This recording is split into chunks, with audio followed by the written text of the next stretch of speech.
Hello again, Wetaskiwin. We are here for another part 2 interview with Joe Branco for mayor. Hello, Joe. How are you? Good. And you, Scott? Good. Same as the last 5 seconds I asked you like 10 minutes ago. That's good. Let's move right into it, Joe. Let's talk a little bit about taxes. What's your plan to keep taxes low, or are they low, or do you plan on raising taxes? My view on taxes is we're not competitive. I think our taxes are too high for the service we got. I've always been a believer. We as a council are to give the best service at the lowest rates. I think we have to control our spending, and the only way to do it is not keep going over budget on capital projects. Use our money wisely. We know that we came into a surplus of $2.5 million. Our job is to balance. We're not supposed to have a surplus. And to me, if you have a surplus, that means you overcharge the people. Yeah, that's what it means. Everybody wants money in the reserves, but that's not how to do it. I believe our taxes are too high compared to everybody else in the surrounding areas. And that I worked in Camrose all over Alberta. Yes, we are very high. All right. So do you think that the tax money is being allocated appropriately between the departments at budget time, or is there room for improvement there? I think there's a lot of room for improvement. Lots. We have to, Wetaskiwin, in order to do right, we're going to have to go through some hard times. And that means hard times, don't spend money. We have to bring our taxes down. People can't afford it anymore. Are we going to by raising tax, all we're doing is causing more homeless. Seniors can't afford it. They're losing their life savings. That's not right. Yeah, for sure. But being that you're in a business yourself, I'm in a business for myself, and we know the importance of bringing in employees and all that kind of stuff. How can we, Watasco, attract more economic development, in your opinion? Did I lose you? Well, we're breaking up there, Scott. Okay. But being in business, we improvise. Do I have to buy new pieces of equipment every 5 years? What's the matter with fixing equipment? We have to utilize. I'm not saying we can work better efficiently. We can pay good money. You know what? I've been in business, and I'll have to say that I was always scared of how people aren't worth that kind of money, but I paid good money. I got good people. The jobs went faster. The profits went up. We have to use our money wisely. We have to have good managers of our money. We don't need to be buying new equipment. We can repair our roads. We can patch it good, not just little patch that it's only going to last for a week. The difference between us and Europe is Europe spends money, lots of money up front, and low maintenance. It seems like in Canada, we spend low cost, high maintenance. The maintenance is what's killing us. Do we need so many roads that we can't maintain? So we have to use our money wisely. Managing is what you're in business, I'm in business, and that's what it is. You manage your money well, you do well. If you're going to keep spending, we can't spend more than what comes in. So managing is what it's all about. So if you believe this way currently about the kind of the spending habits the city has, how come we haven't had a change? Is it because you're having resistance from your opinion compared to other councillors on council? Well, I'm one vote. I think a lot of people don't want to, how would you say it, burn bridges or something. Maybe we're not getting the right information that we need to make the right decisions. I see. Because I know in your platform before, I've seen a sign, and it might be on your signs now, but it says common sense, right? Yes, I've always been that common sense, but I'm not very politically correct. Everybody knows that. But if I was a counselor and you were a counselor and you have a common sense idea, it makes sense to me that I would follow your common sense idea rather than oppose you because I want to oppose Joe. But let's look at it.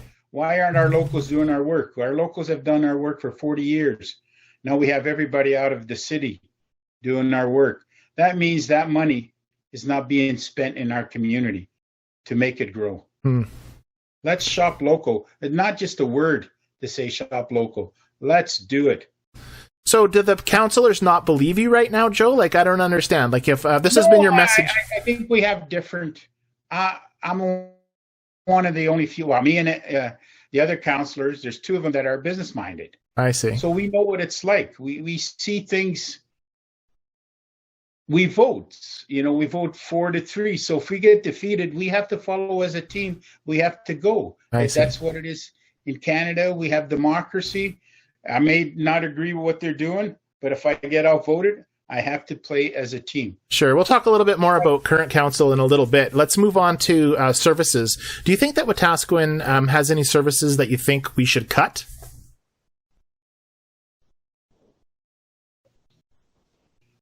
Not cut. Better managed. Better managed. Because that's what it is. What waste. We shouldn't cut how do we cut? If we cut service, that means do we cut taxes because you're paying for that service? Better, efficient service is what we need. All right. What are we missing? What services should Wetaskiwin have that we don't have now, Joe?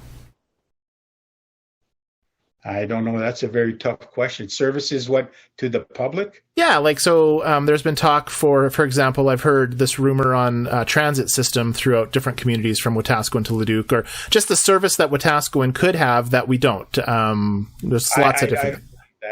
In order to do that, I don't believe we should be paying that much service, not knowing how many people are going out of our community to travel. We can't have a bus for 50 people. That doesn't make sense. Well, that's just an example of a service. So, I mean, a service could be, more services for seniors to do exercise, or more services. There's lots of different types of things that people leave Wetaskiwin to go do. Splash park maybe is a service. There could be things like that. That's a recreation. That's true. Well, recreation's a service, so should we have more recreation? I guess that's the question. Do you think we're lacking on anything to make our community more vibrant, I guess I'd say? Well, our sports facilities are not well maintained. I believe we could go a higher grade, but again, I don't want to cut or not, because we have everything. We have baseball, we have football, we have soccer, we have swimming. We have a lot of gems in our jewels and gems for recreation. Why aren't we attracting more people? Are we too expensive? Again, it comes down to cost and maintenance and better operation. All right, good stuff. You mentioned earlier, Joe, about the city hiring outside contractors to do the work of the city's needs. Is it because they're a lot less expensive than the local contractor, or is it? No, because we are all going into this new world that we have to have safety. Everybody has court. When we did 20 years ago, we never had court. Nobody got killed. Safety. Everybody is so afraid of liability, and we spend so much time on safety. Safety is safety, but you can't fix stupidity, okay? No matter how many safety courses you have, you can't fix stupidity. So we have plumbers, electricians, dirt workers, everybody who's been building Alberta or Wetaskiwin for 40 years. Why aren't they capable to do now? One piece of paper said that they're not liable, means that they can't work in Wetaskiwin. Whether they're 15% higher or not, they should be working here. For every dollar that a business makes, it turns over 7 times. So if we have business that have spent $100,000 in Wetaskiwin, our locals, that would mean it would be 700 times. $700,000 would be spent. Why? Because it doesn't make sense. We say shop local, but we don't. We paper. We have the stationaries. We all shop. We all go down to Staples. Why can't we buy from our local? Even if he's 10, 15%, he's paying taxes. He's employing people that live in our community. All right. Yeah. Okay. That answers the question I think I was getting to. So that's good. Thank you, Joe. Let's talk a little bit about crime and homelessness. And I put these categories together, but after I did, I realized I shouldn't, because it's not all the homeless people causing all the crime. So I should have put this in 2. But what crime, Joe, do you think impacts Wetaskiwin the most? And do you have a plan to deal with it? Well, I believe our status of being the most dangerous town, I think that's crap. I don't think those are real statistics. because we all move around. We don't see it. Like, we're supposed to have a whole bunch of RCMP. Why do we keep going higher when we have so many RCMP? Somebody's not doing their job. We keep paying more and more money. When I got in, it was $2 million. Now we're at $3.5 million. Why is it so much? You just can't keep throwing money. And I do not believe that we are the highest. I walk freely. People walk freely. We have bicycle path. We have I should say, we have the same problem as every municipality in Alberta does. But we get labeled as the worst. And I don't think we are. Sure. Are people more complaining? And I don't think the statistics are real. And your second question, the homeless, we have, over the years, Watasco's already had 45. Everybody says 45 is our local. Homeless is going to happen no matter where you go. Homeless cannot be fixed like we've been trying to fix for the last years. You can't fix a situation like this in 2-3 months. This takes planning. This takes time. Now, homeless is different than a hub or detox center. It's totally different. So you better separate it, because Wetaskiwin is not in the health business to help detox people, mental people. That's not our job. That's a federal and provincial issue. But homeless, we have vulnerable people. But did we as a city raise taxes cost those homeless? I don't want to cause any more by keep raising taxes people can't afford. They got to go. But the homeless too have to understand they also need to get out of the situation, not just sit there around and get everything for free. You can't do that. They got to be willing to get up and say, I hit bottom, let's move out. You can't sit around and just be homeless for the rest of your life. Some of them choose to be that way. Some of them don't, but we won't know. But we have to fix the situation. It takes long-range planning. So do you think that the short term of having a shelter, or like a warming center where people can kind of get out of the elements and sleep, is what we need? And we could do that, but we have to follow the same rules as everybody in Alberta. You don't come in drunk, you don't bring booze, you leave your baggages outside in the room, and you can't leave till the morning. We have to follow strict rules in order to have it effective. And do you think that this facility will bring more population to Wetaskiwin, and more homeless people to Wetaskiwin if we have? No, but if we only have rooms for 40 people, we only have rooms for 40. The other ones, sorry. We have to say down the road, like, everybody knows where Wetaskiwin is, but nobody knows how to get out of Wetaskiwin when they're homeless or detox. It's an issue. If we only going to make a bed, like we were planning on September the 13th for, I believe it was 45 beds. That's it. You can't be busing people in. That's not right. Then it's cheaper for us to bus them out. Do you think that a facility with 45 beds like that would have an impact on the local crime in that isolated area? Or is there plans in place to deal with the possible... We wanted to be, have a fencing around it, 6-foot fence, and then a security system or guards could patrol 24 hours, 24/7. So that's the only way. They get in, they can't come out. So, of course, a homeless center is going to cost damage to the building, that is part of the damage that we're going to have. You know, City Council, we tried very hard to solve this situation, but we're not experts on this. We tried to get expert, it didn't work. So we try to succeed, but we also failure. There's going to be success and failures with the homeless, no matter what you do. We're going to try, but we may fail. But I don't want to put the security, I don't want to make our citizens scared to be in our community. So we have to watch who we listen to. Who do we listen to? We listen to our taxpayers, our citizens, our seniors, our youth.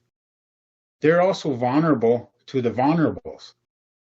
So we got to watch how we do this. This is a community solution. It's a community problem. It has to be a community solution, not just for council. Okay. What are your thoughts on the local RCMP, Joe, from level of service, response time, management, that sort of thing? My honest truth, it's a joke. I pay and I get no protection. End of conversation. All right. I don't. We pay $3.5 million. We're not getting the protection we need. And that's not something that the city controls, though, how they operate, right? I've tried to ask the RCMP to give us how much it costs hourly per police. We're supposed to have another 10 police, 23, I believe. So we're going to have 30 some. Where are they? Yeah. Where are they? And then it's going to cost us more because of they joined the union and we got to go retroactive. We hope it doesn't. We hope provincial and federal government come in and take this away. But no, I don't believe I'm getting my protection for my money. All right. And you talked a little bit earlier about not having a detox with the shelter. Did you want to see a separate facility or not have that in a facility? That is not, Wetaskiwin is not in the health position. Right. We're not doctors. Council's not doctors, citizens. This is the responsibility of the Alberta government and the federal government. But if the provincial and federal government did say, here's a bunch of money to build one, would you support it? I guess is my question. No, I don't want it in Watasco. Okay. From what we've seen, when our people are not safe, But the homeless shelter, warming shelter would be a perfectly... I can live with that. I can live with that. All right. We're always going to have homeless. We're always going to have homeless. No right. What we do. Is there a way to minimize the public intoxication and panhandling? Is there something that we can do different than we haven't done already in Wetaskiwin? Sure we do. We have bylaws in there, but nobody wants to enforce the bylaws because, one, we don't have enough police officers or CPOs. And two, we're also afraid that we might be going on national news that we're harassing people. Everybody's scared. I don't know why. We have bylaws. Let's use it. That's why you pass it. If you're not going to enforce the bylaws, don't have them. So you'd work hard at making a more stricter, like, you break the law, you broke the law. All right. Can you go drinking on the streets? I can't. That's true. All right. Anything else you want to touch on about crime and homelessness, or homelessness and crime, Joe? Or move on to the next. This is a battle everybody in Alberta is facing, but it's got to be a three-way situation. The federal government can't keep pushing this on municipalities. We don't have the money. They don't want to do it. That's their protection. It's not a municipal issue. It should be a federal and provincial issue. All right, let's move on, Joe. Let's talk a little bit about our neighboring communities. This could be Muskocheese, Millet, Camrose, Ponoka, Millet, all the small communities around us. Do you have any plans on strengthening that relationship, or how important is that relationship to our city? Many moons ago, we used to have meetings. We used to go out for dinner, go out for a weekend. We went to Camrose, we went to Millet. We sit down and discuss. We haven't been doing that. We need to work with each other. Why can't we sit down and just over a coffee, sit down over a lunch or something, discuss what's our problem, what's your issues? It seems like we're butting heads. Everybody's worried. We're not mingling. We're not being friendly. Don't step on my turf. I won't step on yours. We gotta be good neighbors. You scratch my back, I scratch your back. But if you want to give me a black eye, I'm not going to scratch your back. So. All right. What about Truth and Reconciliation, Joe? We just went through Truth and Reconciliation Day last month. Do you think that the city should, or do you plan on any extra or additional initiatives for Truth and Reconciliation, or would you like to see some extra? Truth and Reconciliation was a mistake for the residents and our Indigenous people. I'm sorry it happened, but we need to get on to, how would I say, to get not over it. We need to get on with our lives. We have to discuss. We can't forget what happens. In order to get ahead in the future, you never forget your past. Okay? It happened. It shouldn't have happened. Let's get on and move it, how we can mingle together, how we can work together better. because we can't hate each other. It's not going to work. It's going to cause more friction. Is there enough communication, do you think, between the First Nations and Wetaskiwin? I think the communication's been there. It's just we need just to move on. We acknowledge a mistake had happened. We're sorry for it, but let's move on. I think better things are going to get ahead and move. But if we keep bringing it back and back, I think it's frustrating some of our citizens more. Mm-hmm. You know, we know it shouldn't have happened, but it did. And that's life. What are you going to do? All right. Go ahead. You know what? We can't help what happened 30 years ago, this generation, but we can't forget it. Okay? So it never happens again. Exactly.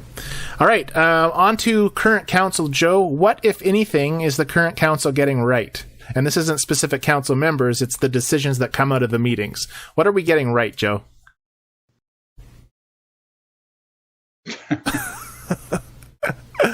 What aren't we getting right? Okay, we're doing a lot of infrastructure. The lights over on the intersections. I think one of the most things we did is the highway by the hospital. That was a good intersection. The one down by Legacy and the Husky or Mohawk there. That was, I believe that's really good. 53rd Street, the lights with the stuff, we're doing good. We're starting to control more of our infrastructure, but it takes time and it takes money, and it's all about grant. And like you said, the only source of income for our city is taxes, and we're going to have to cut some stuff in order to succeed. I think we're trying to get more input from the city, from our taxpayers. We're trying. I still think we need to do more of getting red tape out. You can't eliminate it because you can't. You don't want to leave the city vulnerable to stuff, but I still believe there's too much red tape in our system. How did you vote on the pet bylaw extra yearly charge? That's a good question. I find that odd that if I just buy a pet, it's a money grab. If you buy a pet, you buy a license. Okay, it should be good for the life of that pet animal. If you just say, don't go $25. Say it costs $100. You know, if you pass away, does your grave have to be taxed every year, or is you bought it and that's it? It's done. So did you vote? Did you vote no on that motion, Joe? I made the motion that anybody with the grandfather, if you paid it for once, until your dog dies. But if I had to buy a new dog, if my dog passed away and I got a new one, am I happy to say that every year I got to pay for this? And if he changes his name, or if we change the location, the name, the plate, or the license fee should go with the dog, not with where he's moved to his location. So it's going to be another debate when that happens up. Wasn't that approved? Isn't that a thing? It's approved? Yes, it comes in. So, but if you had your dog and you already have your license on it, you don't have to renew it until he's passed. Right, but you still didn't answer whether or not you voted in favor of that motion. Oh, no, I made the motion that it should be kept that way. Okay, but didn't you all decide on whether or not the licensing motion was passed, or was that yes, and that was unanimous? If you have a dog coming, I believe it's 2022 or 23, you got 2 years. Right. I believe. I could be wrong on that date. Is after that you're going to have to go to your pet bylaws and you voted yes for that motion then, is yes, what I'm saying. Okay, that's what I was trying to get at. Okay, and what is council getting wrong, Joe? What decisions have... We're not listening to the people. Okay.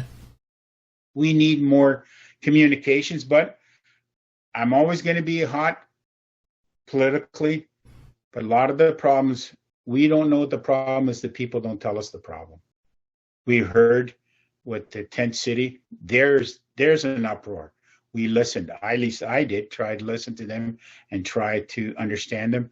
Our people don't feel safe in our community because of tent city.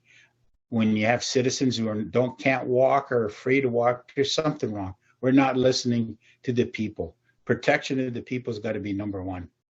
All right. All right, Joe, we're doing really well. Let's move on to what do you think Wetaskiwin's biggest problem is, and how would you solve it? I think Wetaskiwin's biggest problem is we don't have big business. We need business, and in order to give business, we have to be competitive. In order for our rates, taxes, well, obviously we're going to have to lower the taxes down before we can attract business in. We don't have multi-large business to come in. We have the big ones, but we need more. But in order to do that, to bring people in, we have to lower our taxes, our utilities, franchise fees. Come on, we use $50 worth of water and your bill is $300 or $200. That's outrageous. How many times do you have to pay for that line that goes into your house? Why don't we do like paving? Okay, you dish up $1,500 for your water line. You don't ever have to pay for that water line. You pay your usage of your water. So I think our taxes, our utility, that's our number one problem, to attract people to come in. All right. And you kind of mentioned the solution there as well. So what do you think, what is your vision for Wetaskiwin, Joe? How do you want to see Wetaskiwin at the end of your next term as mayor?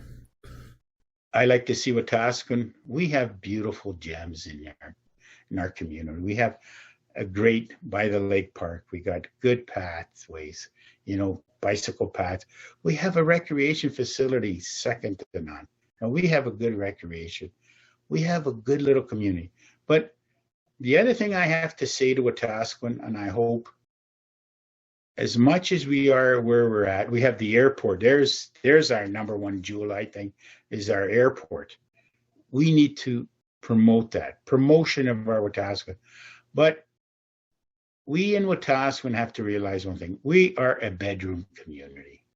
We're so close to Edmonton. Like, I can go, if you can leave at 6 a.m, you can be in Edmonton on the north side in 35 minutes. We're that close. We're a bedroom community. Maybe we do need it. When we promote that, maybe we will have a transit to bring people out to there. But we are a transit. We're not going to be the big 30, 40,000 people. I don't ever see that happening here.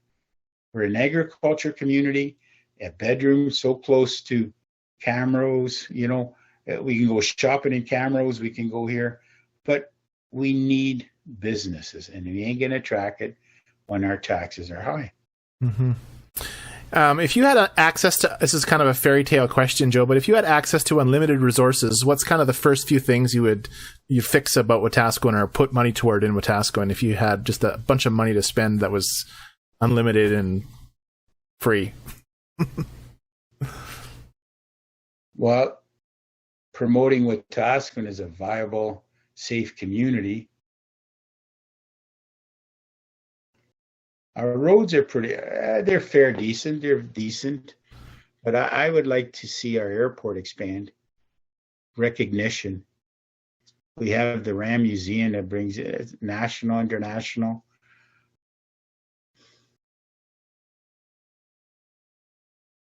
Oh boy, that's a tough question. What I like to see, I love my little community. I like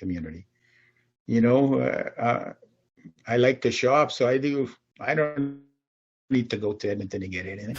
There's a few things you can get here, but Wetaskiwin is diversified, has everything. I would say the recognition make people feel safe in our community. All right, good answer. I have a couple of bonus questions, Joe. Let's talk a bit about COVID-19. I know that early on the council approved. We're breaking up. All right, how do I sound now? Is that better? No, you sound good. Okay. When COVID-19 first happened, council approved a mask mandate over and above the provincial regulations. And I'm wondering, because the vaccination rate in Wetaskiwin is lower than Alberta average, should council step up and go be over and above the provincial regulations to keep its citizens safe? Well, we're doing everything we can.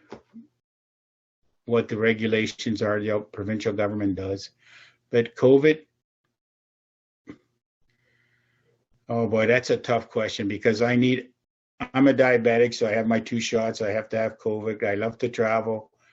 Mask situation, I believe Well, the question, Joe, is whether or not the city should step in and do more to protect the people, put more restrictions on our citizens. No. Okay. This is a free democracy. We have the freedom. Let's follow what the provincial government does, because we don't know what's going to be next week or this week. We follow the provincial and federal government, and I think that's sufficient. All right. It's people's choice. And how do you feel about the outcome of the federal election that just happened? What a waste of $600 million. But that's what happens when you put a drama teacher in. All right. And if Joe Branco's platform was a political party in Alberta or nationally, would Joe Branco lean toward NDP, Liberal, Conservative, PC, Green? Where do you think you fit in the political scheme? I've been a PC all my life, and I will be there. But I have to admit it, we screwed up. But that's life. I would still stick with a PC. All right, good. Well, Joe, tell everybody how they can contact you if they have further questions or something they want clarification on. Well, if you want to contact me, you can get a hold of me on my cell, 780-679-4899. I prefer a one-on-one. I'm not a computer geek or sit down there. But talk to me. Want to talk to me? Get me a hold on my city council at Joe Branco at Wetaskiwin.ca, I believe. So, but I prefer one-on-one talk. I like to see people. It's just like when in my business, when people ask for a quote over the phone, I said, no, I want to see what I'm doing. So I like to talk to people. Perfect. And you can also find Joe's contact information by going to the Wetaskiwin website and going to the election page, which you can also find by Googling Wetaskiwin election and clicking on the first link. Joe, it's been a fantastic afternoon chatting with you. Thank you for allowing me to interview you. No, thank you. Thank you for what you're doing. I'm sure I'm going to get a lot of heat over some of the answers, but that's democracy. That's what this country, we have the freedom to speak what we want. We hope we want. And we hope we never lose that again. Great. I joined the military for that reason, to give us the freedom to fight for what we have. Perfect. Do you have any last thoughts or anything that you'd like to get across to the citizens before we say good night? Whether I get elected or not, I'm here to serve all of you, not just the certain ones who voted for me. And please vote. We have a gem of our little city. We're going to go through some hard times, but after the hard times, it gets better. We have to hit bottom before we go uphill. All right, everybody. Joe Branco for mayor. Get out and vote, like you said. All right, Joe. Good night, Watasco, and thank you for the time tonight, Joe. Bye, everyone.